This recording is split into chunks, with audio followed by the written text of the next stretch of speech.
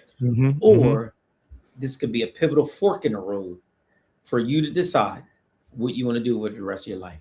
You can even become even something different in here, because what you do in here, how you use your time is what you're going to do out there. Facts. And so right now you can decide. Don't pretend like I'm gonna do something different out there and do something different here. No, what you're doing here now is what you're going to do out there.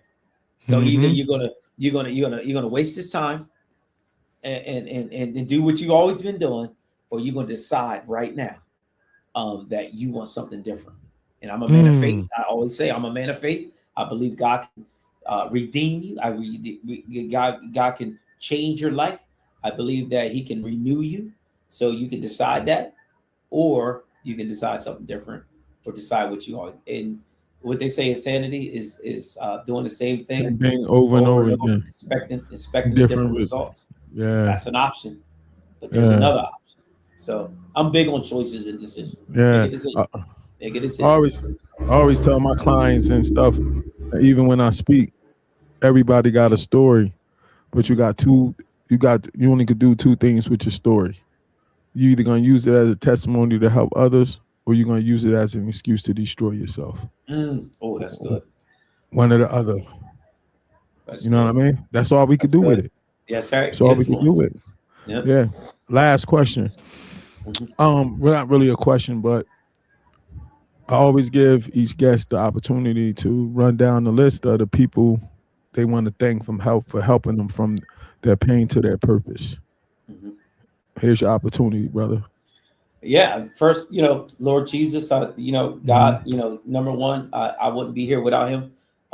Thank you. Number one, I'll give Him the shout out. Not like no superstar or actor. I ain't talking about that. Oh, thank God. But no. This is real. No. This is no. I thank my Lord and Savior.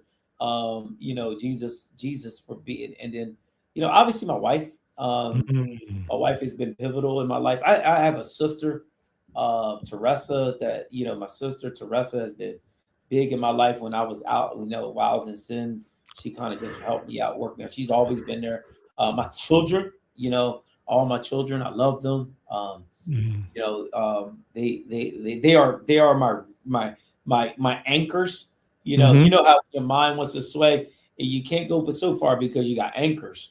A boat can't go so far when he's anchored. And when I think about my children, my family, they keep me anchored. I'm not making that decision. I got those little ones. That's dependent. You know what I mean? So my family, my church family. I got, and that means a wide range, like my local church family, my pastors and leaders that's in my family. But then I have, my church family outside that just call me and pour into me. There's nothing I can't call, and if it's a good thing, they're gonna do their best to provide. Wow. So they're gonna do their best to encourage and give me a word. So my church family outside. So I think all of them. And there's people that come to mind. I'm gonna miss them all, so I'm not gonna try to name them all, but there's many folks that are leaders, people I do life with, people that are doing the same thing I am in recovery with, and that they all know who they are. And I love y'all. I appreciate y'all. And so y'all are big,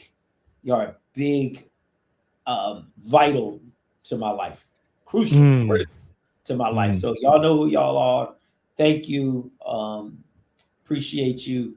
And some of them don't want to be named.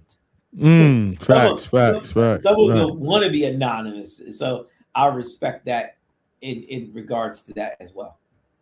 All right. Thanks, Juan, brother, for coming on tonight. And I'm glad we was able to get the schedule right to get this done, brother. I definitely think that your testimony appreciate your patience. No, it's cool, brother. I definitely think that your testimony is gonna help so many people, brother. And me and my wife coming down there because we got to chop it up with you guys. Yeah. We definitely got to chop it up with you guys. Hey, this is live, so now you got accountability. No, I'm gonna be there. I'm gonna be there. One thing people want here to tell you about me: if I say I'm gonna do something, I'm gonna do it. I have to come down there because we're trying to learn what you guys are doing. Let's do it. Let's do it. All right. Hey, listen, my wife is the same with me. We give everything that we have to somebody else. You know, we don't patent anything and try to none of that. Ain't no gatekeeping because our people like the gatekeep. Our people like the gatekeep. Yeah, we'll have you. Everything that we went through, we share it. Everything we learned. Actually, we'll share some things that we messed up on, so that you don't have to say the same errors. Some some hiccups. Like, oh, we didn't see that coming. So we love to share the things that actually we should write a book. Things don't do when starting sober living, because that might be, because that actually will help folks, save you a lot of money and a lot of heartache. Yeah. All right, brother. So all right, brother. So tell your family I said thanks for letting us have this time for you to come on here, brother, because there's always a sacrifice for them too. And I look forward to seeing you. I'm gonna come down there, share my testimony, and me and my wife, like I said, we're gonna link up with you guys, and I'm gonna be checking out stuff that you got coming up, man. All right. So I look forward to it, man. Yeah. Thanks for coming on tonight, brother, and wish you Godspeed, man. Make sure you good up there. All right. God bless you, sir. All right. God bless you too, man. Yeah. Wow. That was Brother Juan, man. What a good brother. That was a good session. All praises to the Most High, man. Wow.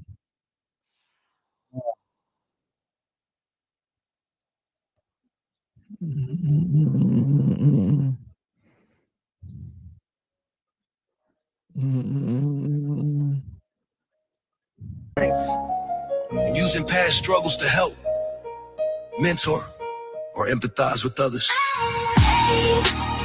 To purpose. To purpose. To purpose. Come check in on your boy Mike Milton on the Pain and Purpose podcast. We're tackling some serious and hard conversations. A transfer. So see you guys next week. We're gonna have another special guest coming on, Most High willing. Make sure you guys have a good night tonight. Shalom.